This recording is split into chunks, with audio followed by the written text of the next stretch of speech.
Nous avons eu l'occasion déjà d'écouter Silvia de Miranda et Marcelo Candido hier. Je voudrais simplement vous rappeler le cadre général de ce séminaire qui est une chaire qui est financée par l'Agence universitaire de la francophonie et par la Fédération Wallonie-Bruxelles et qui nous permet à l'Académie de recevoir des chercheurs globalement du Sud, disons-nous, du Sud global, disons-nous maintenant, de telle sorte qu'ils puissent partager avec nous et avec un maximum de chercheurs des universités de la Fédération Wallonie-Bruxelles leur expérience, leur approche de problématiques contemporaines. Et ici, il y a un plus, je dirais, un fameux plus à l'approche, c'est que non seulement il s'agit d'une problématique très contemporaine, qui est celle de l'approvisionnement en nourriture, qui est et l'insécurité réelle et potentielle dans certains cas alimentaire, mais aussi de l'insérer dans un temps long.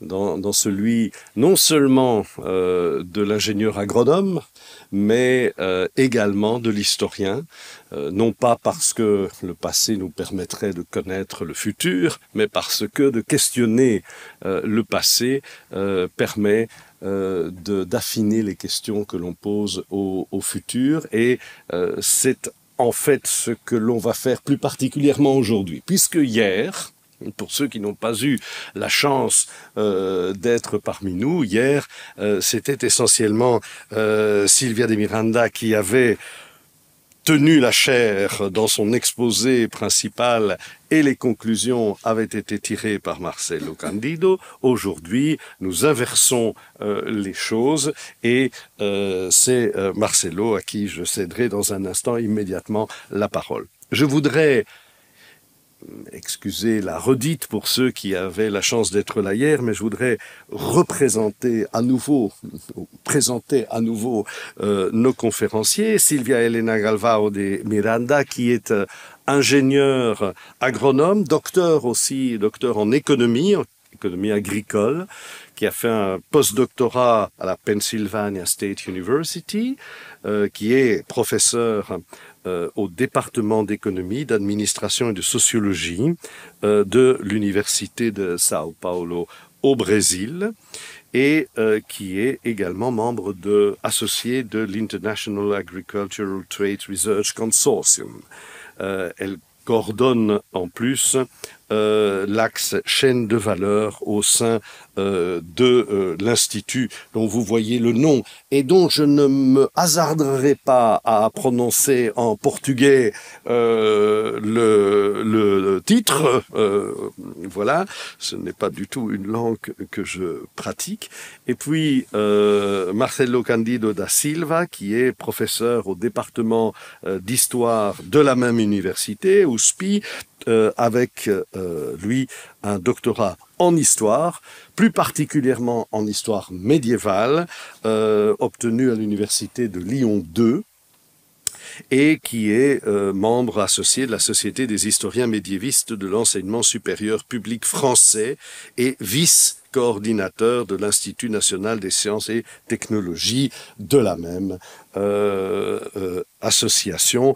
Il est aussi beaucoup de choses, il a été beaucoup de choses, il a tenu dans son université un certain nombre de fonctions extrêmement importantes, y compris au plan international. Et ceci me permet de clôturer mon introduction pour souligner une fois de plus l'importance de ces relations internationales, de ces échanges entre chercheurs scientifiques. Aujourd'hui où l'on est confronté au drame que subissent des chercheurs dans un pays qu'on aurait peut-être jamais imaginé prendre ce virage, les États-Unis, qui sont encore plus proches du Brésil que ils ne sont proches de l'Europe, au moment où les sciences sont attaqués dans leur liberté, dans leur indépendance. Il est extrêmement important que on maintienne cette internationalisation de la circulation des chercheurs, des données, de leurs approches. Et donc, je trouve que cette chère monde francophone est une très belle occasion de revendiquer cette liberté de la recherche, de la circulation des chercheurs, de leur libre circulation. Ça ne vous aura pas échappé qu'un chercheur français a été interdit de pénétrer dans le territoire américain, tout simplement parce qu'il avait eu certaines positions contraires à l'administration du président Trump. Vous voyez comment peu à peu, la circulation des chercheurs risque de devenir dangereuse, difficile, et donc nous devons absolument maintenir toutes les occasions de collaborer, et je me réjouis que nous puissions le faire aujourd'hui dans ce cadre particulier de la chaire monde francophone de l'AUF et avec nos deux collègues brésiliens que je remercie encore très chaleureusement, et je leur cède évidemment la parole, mais je pense en commençant par Marcelo. Merci pour votre présence en tout cas.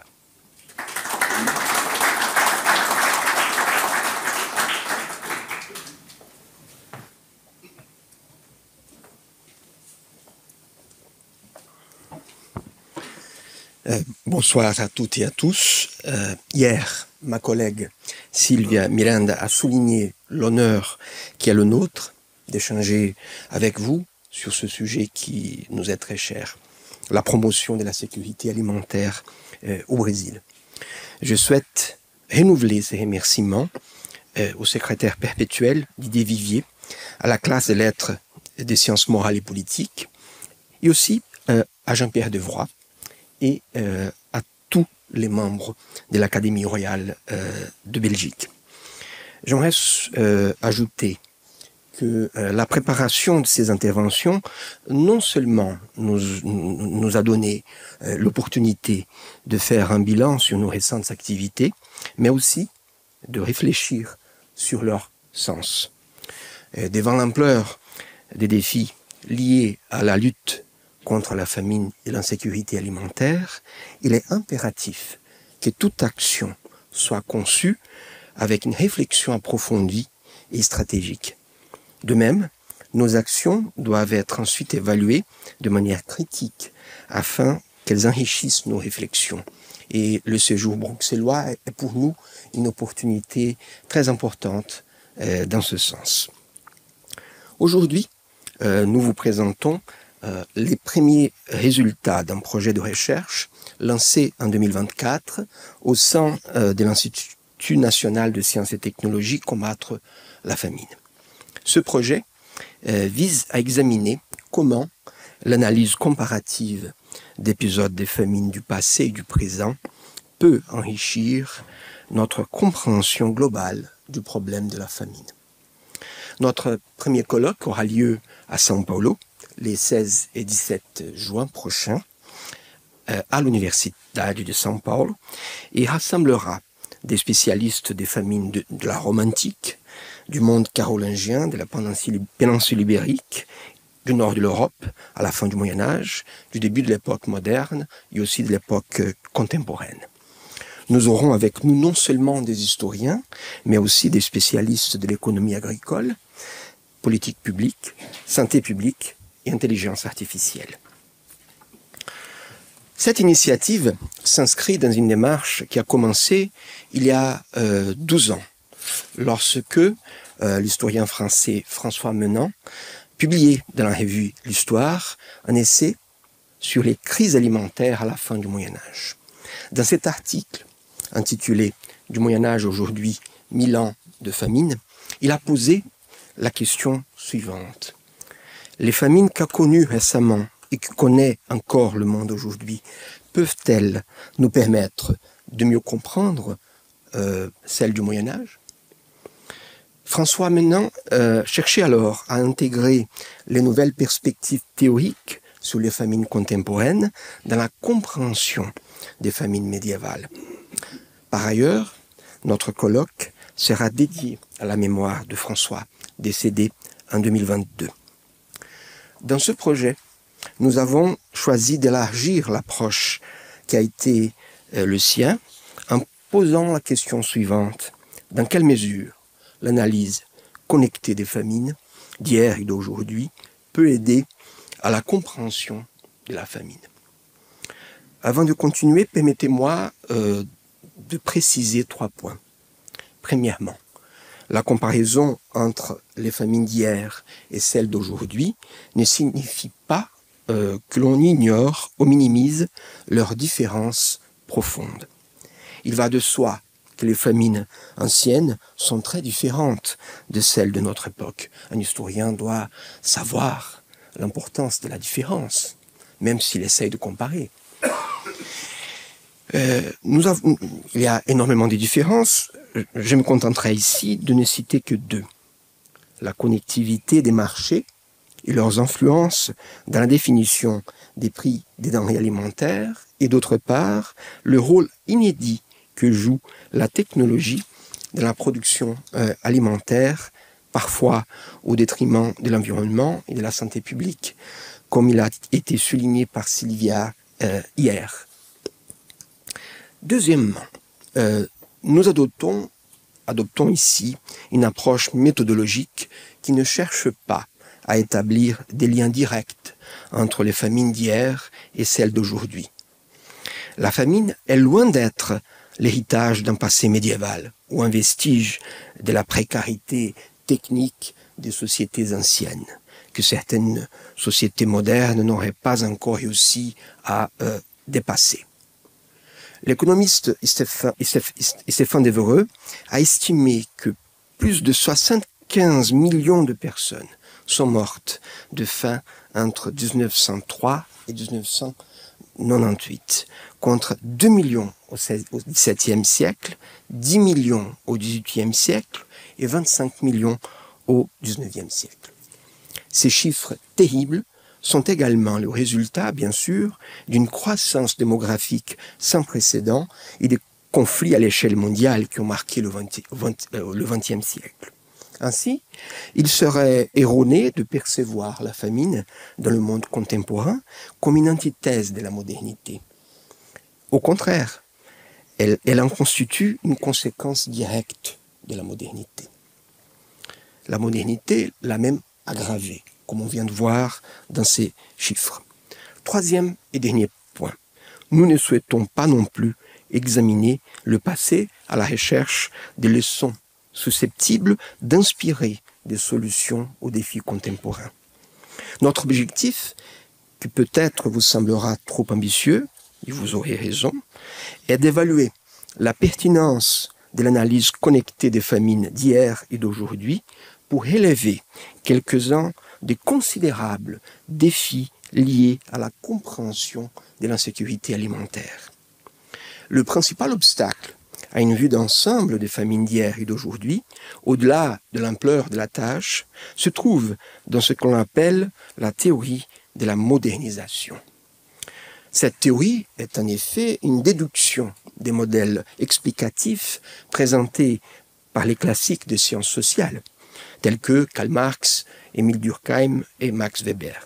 Elle repose sur le principe que la modernité, qu'elle soit représentée par le mode de production capitaliste selon Marx ou par le capitalisme rationnel selon Weber, est un phénomène temporel et spécifiquement délimité, qui aurait émergé en Europe occidentale à partir de la fin du Moyen Âge, marquant une rupture sociale, économique et politique avec la période précédente.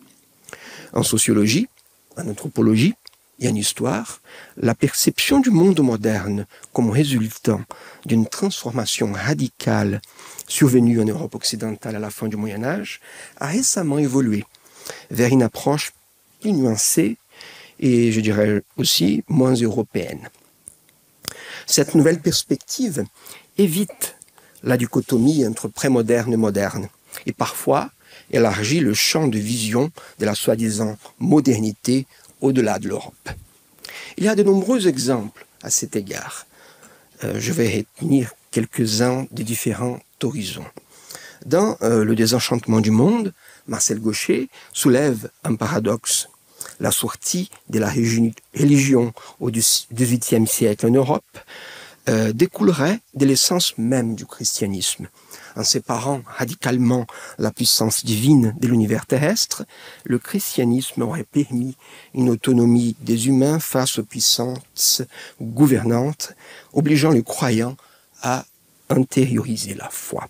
Cette révolution intellectuelle liée à l'émergence des États préfigurerait, selon Gaucher, l'autonomie politique et l'individualisme contemporain. Donc on voit sa thèse, même si elle est polémique, ça met d'une autre façon le rapport entre moderne et prémoderne. De son côté, Paolo Prodi, en Italie, observe que les formes politiques modernes dérivent de l'expérience médiévale plutôt que d'être développées en contradiction avec celle-ci. Les travaux de Jack Goody, je n'ai pas mis dans les diapos, l'anthropologue anglais, décédé il y a peu de temps, souligne que la soi-disant modernité occidentale est une abstraction qui a été construite au prix d'un effacement des expériences historiques non européennes. Jean-Pierre Devroy, dans son ouvrage « Puissant et misérable », insiste sur la nécessité d'une rigoureuse introspection sur des pratiques historiographiques qui s'inspirent directement ou indirectement des théories du grand partage.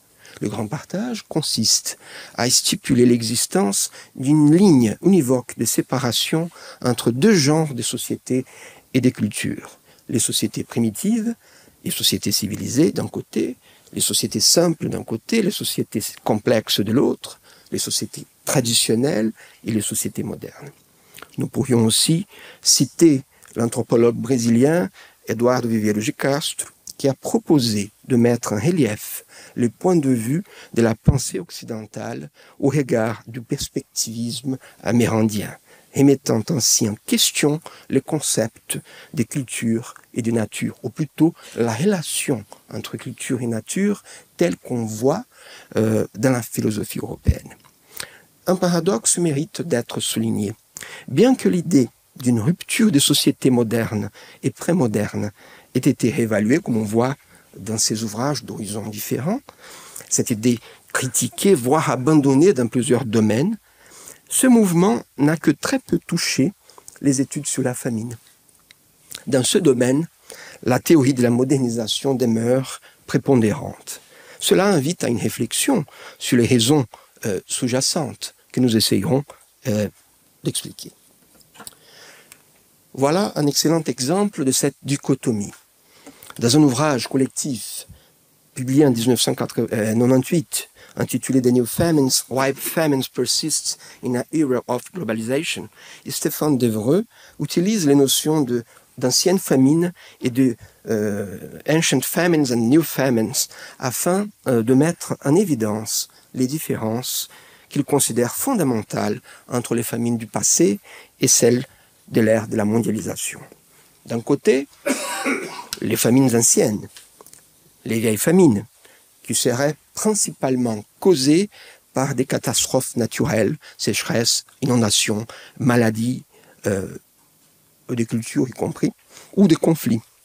Ces vieilles famines seraient caractérisées par des pénuries alimentaires locales dues à des chocs environnementaux ou de guerre. Les réponses des communautés seraient souvent limitées en raison de leur faible capacité politique et économique. Et leur impact serait principalement dû à la pauvreté et au choc des subsistances. D'un autre côté, les nouvelles famines seraient dues au manque de démocratie, aux crises économiques, aux sanctions internationales et aux politiques de libéralisation et leurs conséquences. Ces nouvelles famines résulteraient des échecs dans la réponse aux pénuries alimentaires, malgré des surplus mondiaux et des systèmes d'alerte précoces sophistiqués. Et ces famines seraient exacerbées, mais non produites par la mondialisation et les changements climatiques. Cependant, d'après Devereux, les avancées en communication et transport et l'existence de réserves mondiales de céréales faciliteraient la détection et la réponse préventive aux pénuries. Tout d'abord, il y a dans la distinction proposée dans ce livre une vision, à notre avis, excessivement optimiste sur la capacité des sociétés contemporaines à contrôler la nature, qui ne prend pas en considération ni les réalités non européennes, ni les évolutions récentes en matière d'accroissement des inégalités, des crises politiques et environnementales. L'optimisme de ce livre prend tout son sens dans un contexte de l'essor spectaculaire de la production et de la productivité agricole résultant de la révolution verte. Par ailleurs, dans les pays pauvres et dans les pays émergents, la crise économique, les conflits et l'instabilité politique ont provoqué, voire accentué, l'exode rural et l'apparition des gigantesques bidonvilles. De plus, il convient de souligner les phénomènes qui se sont accentués depuis une quinzaine d'années, tels que le réchauffement climatique, les conflits politiques, l'aggravation de la famine, comme nous montrent les statistiques de la FAO. Il convient également de considérer comme un facteur important le démantèlement de l'ordre international établi après la Seconde Guerre mondiale qui est en train de se produire maintenant. L'impact de ce démantèlement reste difficile à mesurer, bien qu'il soit très probable que l'augmentation des tarifs douaniers et d'autres mesures qui intègrent la soi-disant guerre commerciale entraînent une hausse des prix des denrées alimentaires au niveau mondial, augmentant ainsi les taux d'insécurité alimentaire. La révolution verte, avec sa composante technologique, la réduction des coûts, l'homogénéisation des denrées alimentaires, le contrôle chimique et les machines, a eu un impact sur la question non négligeable, tant en ce qui concerne l'environnement que pour la santé. D'un autre côté aussi, les habitants des grandes villes, souvent contraints par un emploi du temps chargé, ont tendance à adopter des modes de vie plus sédentaires. Ceux-ci privilégient les aliments transformés à cause du coût réduit, de leur simplicité et de la rapidité de la préparation. Voyons par exemple ce graphique sur la consommation des aliments ultra transformés au Brésil. Et le nombre, il est assez important, même dans la région de l'Amazonie, que vous pouvez voir en haut de la carte. Ce qui est assez frappant. La FAO essaye en ce moment de mesurer l'impact sur l'environnement de la santé humaine dans ses publications, notamment The State of Food and Agriculture. Cette publication fournit des évaluations scientifiques sur la production et la consommation d'aliments mondiaux. Les éditions de 2023 et 2024 ont essayé de calculer les effets positifs et négatifs de la production alimentaire mondiale, mesurés par les coûts cachés, hidden costs, des systèmes agroalimentaires. Cette publication intègre des facteurs souvent négligés en politique et en économie, lorsqu'il s'agit des prix, lorsqu'il s'agit des politiques publiques. Les coûts environnementaux liés aux émissions de gaz à effet de serre, d'azote, à la conversion des terres et au prélèvement d'eau, les coûts sociaux dus à la malnutrition et à la pauvreté, les coûts de santé associés à l'obésité et aux maladies non transmissibles causées par une alimentation inadéquate. Grosso modo, les produits ultra transformés. Cette publication estime les coûts à environ 12 000 milliards de dollars par an, dont environ 8 milliards de dollars liés principalement aux maladies cardiaques, aux AVC et au diabète. Mais nous ne savons pas comment ils sont arrivés à ce nombre. Ils ont une méthodologie qui n'est pas encore disponible pour évaluation, et c'est ça que nous essayons de faire. Au Centre d'études avancées en économie appliquée de l'USP, sous la coordination de Sylvia, nous avons formé un groupe de recherche interdisciplinaire, incluant des universitaires brésiliens, mais aussi des économistes de la FAO. Ce groupe analysera la méthodologie et les impacts des coûts cachés au Brésil. Nous voulons savoir comment utiliser ces informations pour définir et ajuster les politiques publiques afin de réduire ces externalités en internalisant leurs coûts dans les prix du marché. En fonction de ce qu'on vient de voir, la situation actuelle est loin de ce qui est décrit par les auteurs de l'ouvrage des New Famines que je vous ai montré tout à l'heure. À la suite de l'optimisme des 30 Glorieuses et de la confiance en le progrès scientifique et technologique du dernier quart du XXe siècle, la situation a évolué de manière telle que les modèles explicatifs de la famine contemporaine commencent à intégrer des phénomènes autrefois associés exclusivement aux famines anciennes. C'est-à-dire, ce que vous démontrer, c'est qu'on ne peut plus séparer, comme on le faisait autrefois et comme l'a fait cet ouvrage, les famines du passé et les famines du présent. En même temps, dans l'ouvrage coordonné par Devereux, mais aussi dans d'autres travaux plus récents sur la famine dans les sociétés anciennes, nous retrouvons une vision très négative quant à la capacité des sociétés anciennes à répondre aux crises. La thèse malthusienne a également contribué à cela, bien que, paradoxalement, les considérations pessimistes de Malthus à l'égard de l'incompatibilité entre démographie et ressources alimentaires ne concernaient pas les sociétés anciennes. C'était surtout un modèle prédictif qui a failli, mais qui sert encore à expliquer la famine dans les sociétés anciennes, comme on peut voir dans cet article publié en 2016, dans lequel l'auteur Philip Slavin pense que l'approche malthusienne est encore pertinente pour les sociétés pré-industrielles, où il observe une corrélation négative entre le niveau de population et le volume total de la nourriture disponible. Et pourtant, l'évolution des modèles explicatifs de la famine depuis la fin du XXe siècle a contribué aussi à réduire les différences qui semblaient jusqu'alors abyssales entre les famines anciennes et les famines modernes. Au début des années 1980, l'économiste indien Amartya Sen a formulé la théorie selon laquelle la famine ne devrait pas être comprise comme une simple diminution de la disponibilité alimentaire. C'est ce que Sylvia vous a montré hier lorsqu'elle parlait du paradoxe entre la production d'aliments au Brésil et les indices d'insécurité alimentaire. Amartya Sen a montré que la famine résulte plutôt d'une réduction de la capacité des individus à obtenir des denrées par des moyens licites, tels que la production familiale, l'accès aux opportunités du marché ou les droits accordés par l'État, entre autres. La contribution majeure de la thèse d'Amartya Sen a été de déplacer l'attention de la production et l'approvisionnement vers l'incapacité des individus et des groupes à accéder à la nourriture malgré sa disponibilité.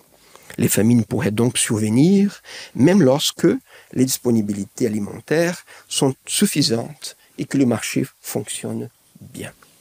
Cette approche a eu un impact indéniable sur la compréhension de la famine dans les sociétés anciennes et médiévales, à travers les travaux de François Menand, Père Bénite Monclous, Monique Bourrin, entre autres. Les inégalités et les impasses politiques ont été identifiées comme des causes de la famine, de la même façon que on voit aussi le même phénomène un peu dans les sociétés anciennes, médiévales et contemporaines. Mais le modèle d'Amartya Sen a ses limites. Depuis le début des années 2000, les questions climatiques et épidémiologiques ont alors été intégrées dans les analyses de la famine, que ce soit pour la période contemporaine, grâce au rapport annuel publié par la FAO, mais aussi en ce qui concerne les sociétés anciennes et médiévales, grâce aux travaux de certains historiens très sensibles aux questions environnementales. Nous pouvons citer en ce sens l'ouvrage « La nature et le roi » de Jean-Pierre Devroy. La situation actuelle offre donc l'opportunité de dépasser la distinction radicale entre les famines anciennes et les famines modernes par le biais d'une approche connectée. Pour cela, il est nécessaire de comprendre les famines et surtout les réactions aux famines dans une perspective globale, dépassant l'espace européen. Il est essentiel d'examiner les expériences de résilience non européennes, non pas simplement comme faisant partie d'un passé révolu en Europe, mais surtout comme un paradigme alternatif des interactions entre les communautés humaines et l'environnement. Donc, nous croyons que l'idée que les famines anciennes, c'est quelque chose qui appartient à un passé révolu, a été démentie surtout par l'urgence climatique, par les problèmes politiques que nous avons aujourd'hui. Je souhaite donc aborder 3 domaines. Pour essayer de, je vous ai présenté notre programme. Je vais essayer de présenter un peu comment on voit, dans quel domaine on voit l'application de ce programme de recherche. Donc je vais aborder ici 3 domaines dans lesquels cette compréhension interconnectée des famines anciennes et modernes peut être développée. Tout d'abord, les famines du passé et leur rapport aux théories contemporaines sur la famine. C'est un peu l'inverse de la démarche des historiens qui ont utilisé les théories modernes sur la famine pour comprendre ou pour expliquer les famines anciennes. Nous croyons aussi que les famines anciennes peuvent nous aider à comprendre ou à moduler des aspects théoriques à propos de la famine contemporaine. Nous avons indiqué au début de cette présentation que l'étude de la famine au Moyen-Âge a bénéficié de l'intégration par les historiens de la théorie d'Amartya Sen, permettant ainsi une meilleure compréhension des problèmes liés à l'accès à la nourriture dans ces sociétés. D'un autre côté, dans mes propres recherches, je me suis rendu compte qu'il y a des caractéristiques des famines anciennes qui échappent au modèle explicatif de l'économiste indien. Voyons quelques exemples. Boès, dans sa description de la famine à Rome en 522-523, mentionne la proclamation de l'achat public des grains autour de la ville. Selon lui, cette mesure pourrait provoquer la faim en Campanie. Il aurait alors, c'est lui qui dit, au nom de l'intérêt public, confronté le préfet du prétoire, présenter son argumentation devant le roi et réussi à faire annuler l'achat public. Il s'agit bien sûr d'un texte où il met en action, où il met la lumière sur sa propre action.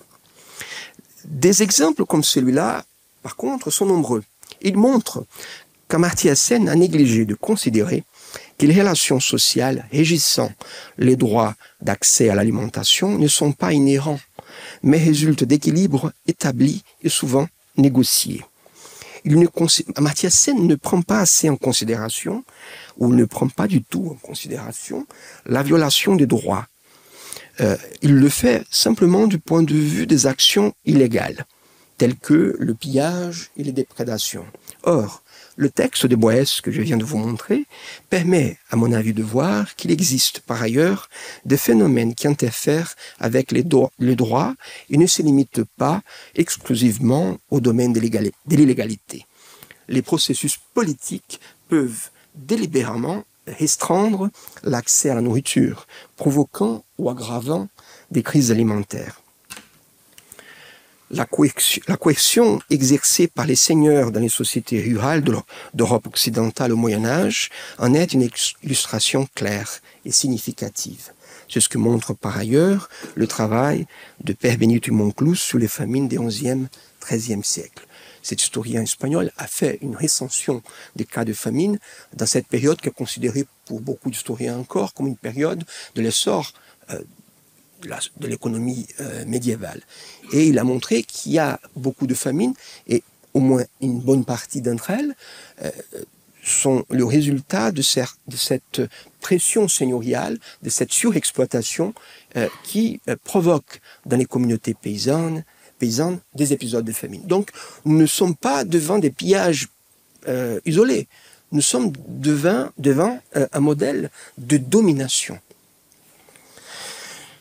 qui a été par ailleurs très bien démontré pour la période carolingienne dans les travaux de Jean-Pierre Devroy.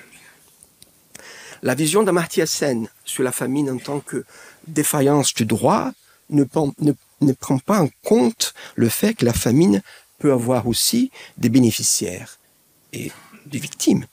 Ces bénéficiaires en position de pouvoir peuvent jouer autour de leurs intérêts de façon à ce que les conditions de la crise alimentaire s'aggravent. Les auteurs des chroniques, des annales et des hagiographies de l'époque ne manquent pas de le montrer dans leurs récits.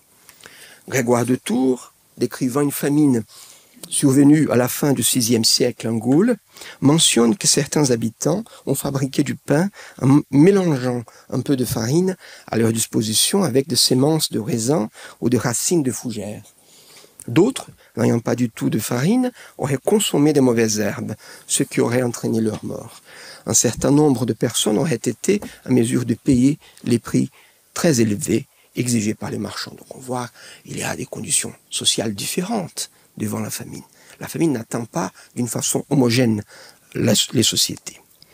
Donc, les inégalités des sociétés anciennes offrent un terrain propice à l'analyse des mécanismes politiques liés à la construction ou à la perpétuation de la famine. Il existe bien entendu de nombreux exemples contemporains. L'approche comparative permettrait d'identifier plus clairement certaines caractéristiques et corrélations de situations très différentes, ce que l'analyse des cas homogènes ne peut pas révéler avec autant d'efficacité. Les famines du passé peuvent offrir un terrain très favorable pour tester les théories contemporaines de la famine. La deuxième contribution de l'étude connectée des famines anciennes et modernes à la compréhension de la famine concerne la perception sociale du phénomène. Les historiens qui ont participé au projet La conjoncture des 13 saints Méditerranée, c'est un projet qui date d'une vingtaine d'années derrière, considéraient que le rôle du marché dans la détermination du prix des céréales au début du Moyen-Âge était tout à fait marginal. Pour eux, au début du Moyen-Âge, les famines étaient surtout causées par des problèmes atmosphériques, par des questions climatiques, mais pas par des questions de marché. En principe, il semble avoir raison, car les sources des 6e, 9e siècles associent souvent la famine à des événements climatiques, tels que les hivers rigoureux, les inondations et les sécheresses. Les sources monastiques sont très friandes de ces événements, on le sait. Pourtant, dans leur description des épisodes de famine et de pénurie, les chroniques, histoires, correspondances, vie de sang et textes législatifs de cette période évoquent aussi les prix des denrées alimentaires, la spéculation et le rôle des pouvoirs publics. Certains auteurs du début du Moyen-Âge établissent systématiquement une corrélation entre l'augmentation des prix et la famine, comme l'auraient fait d'ailleurs des auteurs modernes. C'est le cas de Cassiodore dans ses lettres, c'est le cas aussi de Grégoire de Tours que je viens de dans le texte que je viens de vous montrer. Il parle de la spéculation, il évoque des marchands qui auraient exploité les gens. Le Liber Pontificalis, cet ensemble des biographies de papes, dans le récit sur le pontificat du pape Sabinianus, fait état d'une grande famine à Rome en 604, dans laquelle le pape aurait ordonné l'ouverture des greniers de l'église et la vente du blé à un prix exorbitant. Donc on voit ici quelque chose de très intéressant, un rapport que l'auteur construit entre famine et prix. Un exemple encore plus intéressant est Maud Lenoir, dans son poème dédié au roi carolingien au début du IXe siècle, décrit une juste poétique entre le Rhin et les Vosges. Le Rhin se vante de transporter des riches cargaisons pour les Francs, les Saxons et les Souabes.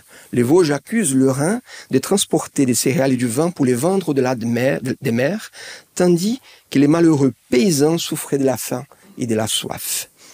La réponse du Rhin rappelle les bienfaits du commerce et la prospérité qu'il apporte. Or, c'est une discussion autour de biens ou de malfaits de la commercialisation, et cela au sein même de la cour carolingienne. Cela montre que nous avons sous-estimé le rôle du marché dans les famines anciennes. Les annales de Fulda aussi montrent la même chose, parlent de prix et de famine, ou encore les annales de Sainte-Colombe de Sens, qui montrent des prix très élevés et qui associent ces prix à la famine. Ces quelques exemples permettent, j'espère, de démontrer que les famines des premiers siècles du Moyen-Âge, dans la perception des contemporains, sont aussi liées à la cherté des prix et ne sont pas seulement le résultat des déficiences techniques, contrairement à une vision primitiviste sur les famines anciennes. Cette constatation, bien entendu, rapproche les famines d'hier et d'aujourd'hui sur le plan de la commercialisation et indique la nécessité d'accorder une plus grande attention aux perceptions sociales de la famine. Je ne suis pas en train de dire que le niveau de commercialisation est le même, mais ce que je suis en train de dire, c'est qu'on ne peut pas négliger cette dimension-là dans la compréhension des famines anciennes. Les différences entre les famines anciennes et les famines modernes ont probablement été aussi amplifiées par les différentes manières de décrire la famine, les événements de crise et les phénomènes climatiques. En somme, ce sont aussi des différences de perception sociale de ce phénomène. Le défi consiste à analyser ces récits sans les considérer comme des représentations exactes de la réalité, des créations littéraires pures ou comme des indications de transformation sociale basées sur les changements dans la description de la famine. Au début des années 1970, Georges Diby a souligné que les récits des chroniqueurs du Moyen-Âge accordaient généralement beaucoup d'attention aux météores, au froid excessif et aux inondations, entre autres calamités dont la colère divine frappait l'humanité. Mais sa conclusion est très intéressante. Leurs appréciations étaient, selon lui, subjectives, imprécises et occasionnelles. Heureusement, la réputation des récits écrits s'est améliorée ces dernières années, surtout si l'on compare aux données paléoclimatiques qui ont augmenté en volume et en précision. Jean-Pierre Devroy a vu juste dans son ouvrage « La nature et le roi », publié en 2019, lorsqu'il soulignait l'importance des témoignages écrits dans la compréhension de la famine. Et ça, c'est très important. Alors que l'enrichissement des données paléoscientifiques, je le cite, permet progressivement d'identifier les phénomènes climatiques, processus de longue ou moyenne durée ou événements météorologiques extrêmes, susceptibles de puiser sur la disponibilité alimentaire à l'époque médiévale, les sources écrites demeurent un outil indispensable pour évaluer les interactions du climat avec les écosystèmes sociaux et pour étalonner et recouper les données. Il est intéressant de noter que cette confiance retrouvée dans les récits anciens va de pair avec l'intérêt porté par les analystes d'aujourd'hui aux manifestations sociales de la famine.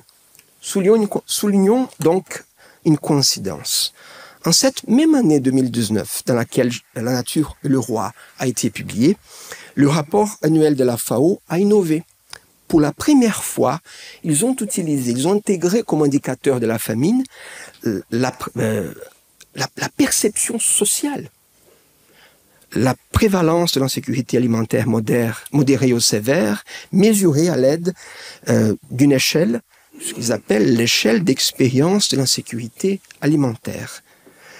Cette échelle, c'est un nouvel outil basé sur des entretiens face à face qui permettent de mesurer l'accès des personnes à la nourriture.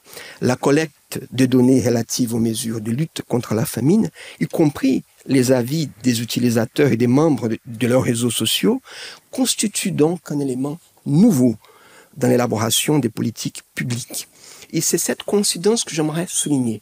Le fait que des historiens comme Jean-Pierre Devroy et des analystes, des économistes et des formulateurs de politiques publiques à la FAO sont en train de récupérer, pour des périodes très différentes, pour des cas très différents, l'importance de la perception sociale de la famine. Et et c'est ça qui est important, Sylvia l'a montré très bien hier, on ne peut pas élaborer des politiques publiques de combat à la famine sans avoir cette dimension-là, sans avoir recueilli cette perception. En ce sens, j'aimerais mentionner l'exemple d'une recherche menée dans le cadre de l'Institut national de sciences et technologies combat à la famine. Il s'agit d'une étude sur les perceptions sociales de la situation alimentaire au Brésil, menée par une jeune postdoctorante, Angélica Santana, à qui je tiens à remercier pour nous avoir envoyé quelques images. L'objectif de son étude est d'appliquer le Natural Language Processing, NLP, pour suivre et évaluer les discours des médias sur les politiques publiques de sécurité alimentaire et nutritionnelle au Brésil. Plus précisément, elle cherche à effectuer une analyse du sentiment par rapport au programme d'aide à la nourriture, sur la base de la perception exprimée dans les médias, mais aussi dans les réseaux sociaux entre 2003 et 2023. Les données collectées comprennent les titres des journaux nationaux contenant des mots-clés qui ont rapport avec ces programmes de l'aide. Elle couvre presque 450 000 articles d'actualité dans les médias imprimés et numériques. Angélica Santana est en train de construire un modèle de classification des nouvelles sur les politiques publiques en matière de sécurité alimentaire et nutritionnelle. Ce modèle identifiera les tendances dans la perception sociale de ces politiques au Brésil, ce qui nous permettra de fournir une analyse prédictive de la façon dont la société perçoit les politiques visant la sécurité alimentaire et nutritionnelle. En outre, l'étude vise à fournir des aides essentielles à la prise de décision et à la mise en œuvre des politiques publiques, parce que le grand problème que nous avons aujourd'hui, c'est l'évaluation des politiques publiques. Donc cette perception sociale est quelque chose de très important. Le faire dans les réseaux sociaux, c'est vraiment très difficile, parce qu'il y a une grande quantité d'informations. Les informations et les mots sont très difficiles à dépurer. Par exemple, si quelqu'un dit « j'ai faim », ce qu'il publie sur les réseaux sociaux, ça ne veut pas dire qu'il est en situation d'insécurité alimentaire. Ça veut dire simplement qu'il a faim. Donc elle est en train de proposer des modèles d'analyse fin de ces données d'une façon à extraire de tout ce grand volume d'informations des choses qui peuvent être utiles, qui puissent être utiles à l'État brésilien, au gouvernement brésilien pour l'évaluation des politiques publiques. Hier, Sylvia a souligné que les nouveaux outils d'analyse des indicateurs de sécurité alimentaire adoptés au Brésil et à la FAO reposent sur la perception des consommateurs concernant leur accès à la nourriture. Elle a également observé que l'amélioration des revenus et de l'accès aux aliments ne garantit pas nécessairement une meilleure perception si certains produits sont indisponibles. Les historiens des textes sont confrontés tout le temps avec des biais similaires dans les témoignages relatifs aux famines anciennes. Un dialogue entre les spécialistes des famines anciennes et contemporaines pourrait donc s'avérer très fructueux. Les famines contemporaines peuvent aussi aider à la compréhension des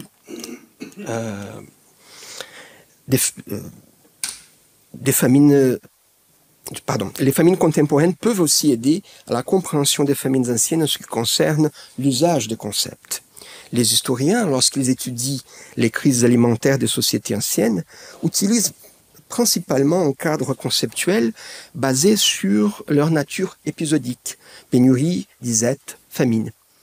Ce dernier est le plus utilisé. Comme Marco Grada, dans son livre Famine A Short History, a utilisé un concept qui est très bien parce qu'il incorpore des questions très récentes qui ont été discutées récemment et qui essayent d'intégrer le problème de la mortalité et des maladies associées à la famine. C'est un très bon concept.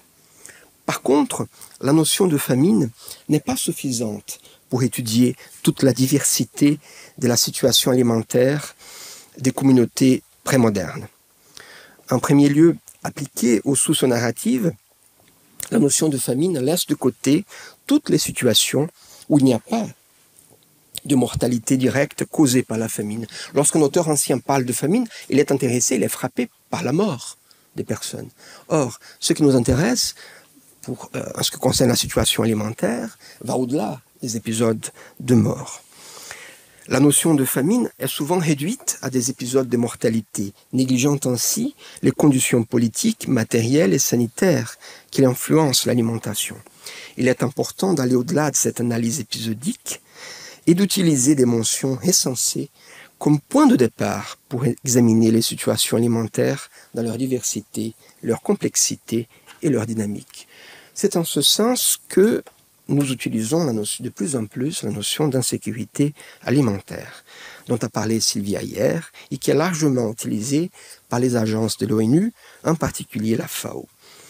Sylvia a fait une histoire de ce concept, je ne vais pas revenir, je vais juste insister sur le fait que la notion d'insécurité alimentaire, elle a quelque chose de très positif pour nous. Elle nous aide à comprendre tout d'abord l'existence de différents niveaux d'accès aux aliments dans une société. Deuxièmement, elle nous aide à comprendre les conditions sociales et politiques de l'accès aux aliments. C'est quelque chose que je suis en train d'insister des moments où je vous ai montré le texte de Boès. Évidemment, les textes littéraires ou non, écrits il y a plus de 1500 ans, ne peuvent rien nous dire sur les divers niveaux d'insécurité alimentaire.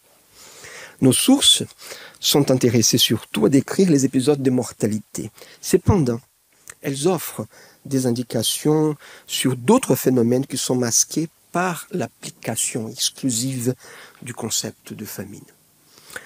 C'est le cas du recours à des nourritures de substitution, comme les glands de chêne. Ils contiennent des tanins qui peuvent être toxiques s'ils ne sont pas correctement traités. Cependant, les communautés du bassin méditerranéen connaissaient différentes techniques pour traiter et détoxifier les glands, comme le lessivage ou la torréfaction, ce qui renforce leur rôle potentiel en tant qu'aliment des substitutions et même comme un aliment important des communautés paysannes.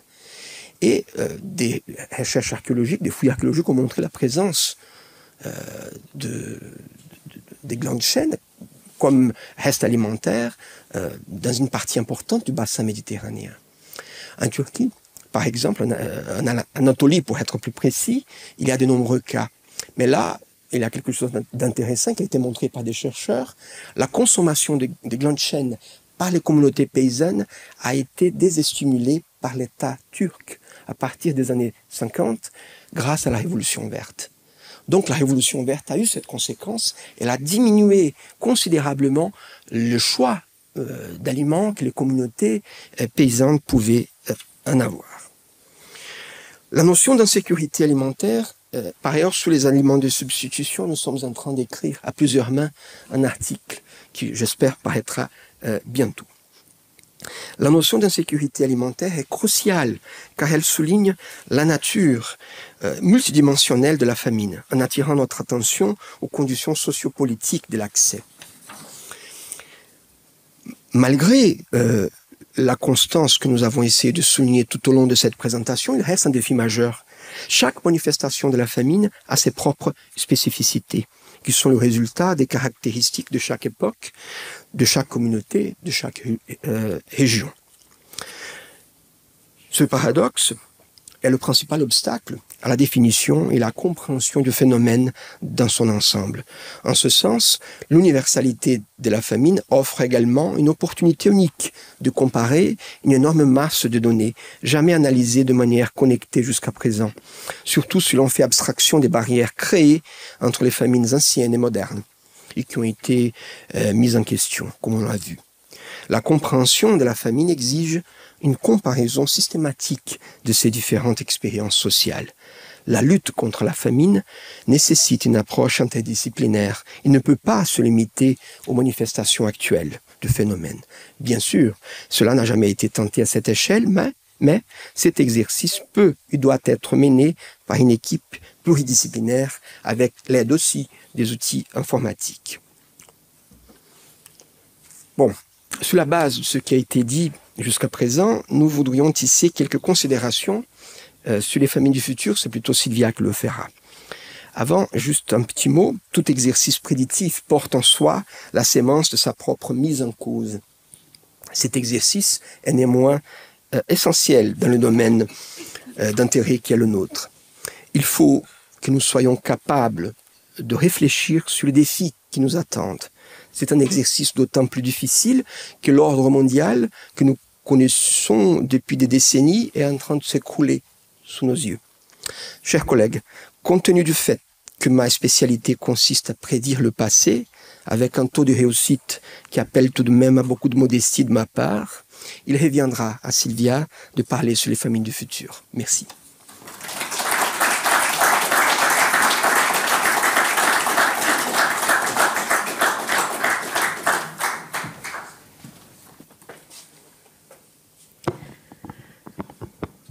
Bonsoir. Et bien, pour conclure, je vais faire quelques réflexions sur l'avenir. La crise de confiance dans la technologie et sa capacité à résoudre les problèmes de la faim a non seulement introduit les questions politiques et environnementales dans l'agenda de la famine, mais a également remis en question la vieille distinction entre les famines du passé et les famines du présent. Les crises alimentaires prémodernes ne sont plus considérées comme les résultats de la confrontation des sociétés manquant de résilience face aux impératifs naturels, contrairement aux crises modernes considérées comme causées par l'action humaine. Au cours de la Révolution verte, il y a eu une confiance excessive en notre capacité à résoudre les défis environnementaux et épidémiologiques auxquels les sociétés anciennes étaient confrontées, notamment en termes d'alimentation et de santé. On croyait que la technologie nous avait offert une maîtrise totale de la nature. Malgré les avancées indéniables en matière d'augmentation de la disponibilité alimentaire, l'heure est au bilan des conséquences négatives de cette révolution, notamment la pollution généralisée par les pesticides, l'eutrophisation, ainsi que la perte significative de biodiversité et d'agrobiodiversité. Et dans certains cas, la dégradation et l'érosion du sol, la salinisation, voire des pertes des nappes phréatiques. Dans les années 60, 70 et 80, la révolution verte s'impose aussi en réponse au processus de migration des campagnes vers les villes, avec pour solution l'augmentation de la production en profitant des économies d'échelle. Cependant, cette approche a généré d'autres problèmes, tels que la réduction de la biodiversité de la production alimentaire, l'aggravation des infestations des ravageurs et des maladies, la perte de biodiversité, comme déjà mentionné ci-dessous. Il est désormais nécessaire de trouver des réponses pour résoudre ces problèmes rapidement. Pour donner un exemple, selon la FAO, 3 céréales, les bleus, maïs et les riz, représentent maintenant 60% des consommations de calories mondiales. Contrairement aux attentes, la pandémie de Covid-19, l'aggravation de l'insécurité alimentaire mondiale, ainsi que les événements climatiques extrêmes démontrent que les défis environnementaux, épidémiologiques et alimentaires se sont intensifiés. Ces problèmes ont été largement exacerbés par les activités humaines, qui pendant des siècles ont cherché à exercer un contrôle total sur ces domaines. Il est essentiel de s'adapter à la nouvelle situation et de gérer les crises. Ni l'excès de confiance des dernières décennies, ni notre vision actuelle des relations entre nature et culture ne semblent permettre de relever ces défis de manière efficace. Nous devons développer de nouvelles stratégies et de nouveaux instruments pour nous adapter à la nouvelle réalité environnementale. Espérons que cela soit encore possible. Les famines du futur risquent d'aggraver la situation dans les régions qui souffrent déjà d'une forte insécurité alimentaire.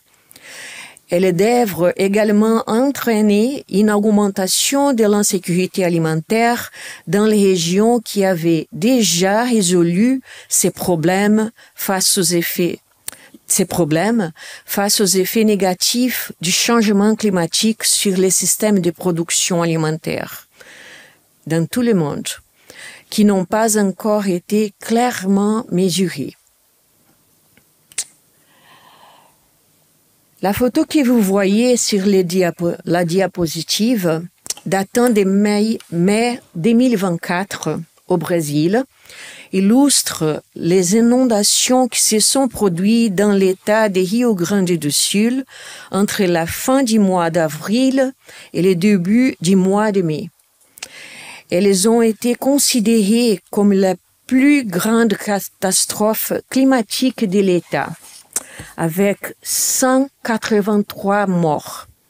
Au total, 478 des 497 municipalités ont été touchées par des inondations, des effondrements des barrières et des glissements des terrains.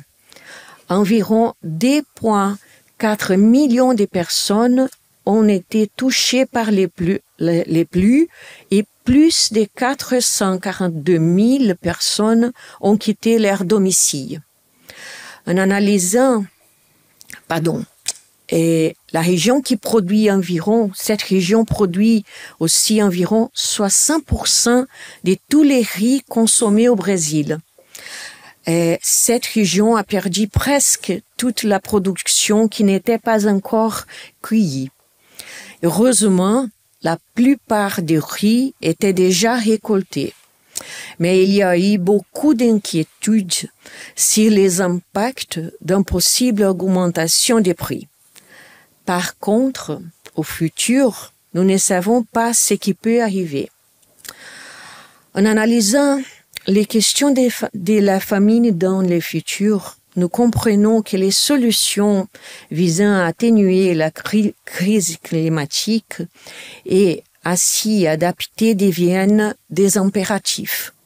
Cela devrait être particulièrement évident dans les mesures adoptées en faveur de la diversité des cultures agricoles, de la récupération des forêts et d'autres zones de végétation naturelle nécessaires à l'équilibre des écosystèmes, de l'expansion des solutions telles que l'infrastructure verte dans les zones urbaines, entre autres, en mettant l'accent sur des systèmes ayant un degré de résilience plus élevé. Ces mesures auront sans aucun doute des effets bénéfiques sur la diversité de l'alimentation et de la nutrition des populations. C'est ce que nous souhaitons. Nous ne disposons pas de réponses à toutes nos questions. Néanmoins, nous sommes convaincus que les dialogues entre chercheurs, penseurs et acteurs sociaux issus de divers milieux culturels et possédant des expériences variées peuvent favoriser l'apprentissage et la découverte des solutions. Je vous remercie beaucoup pour votre attention.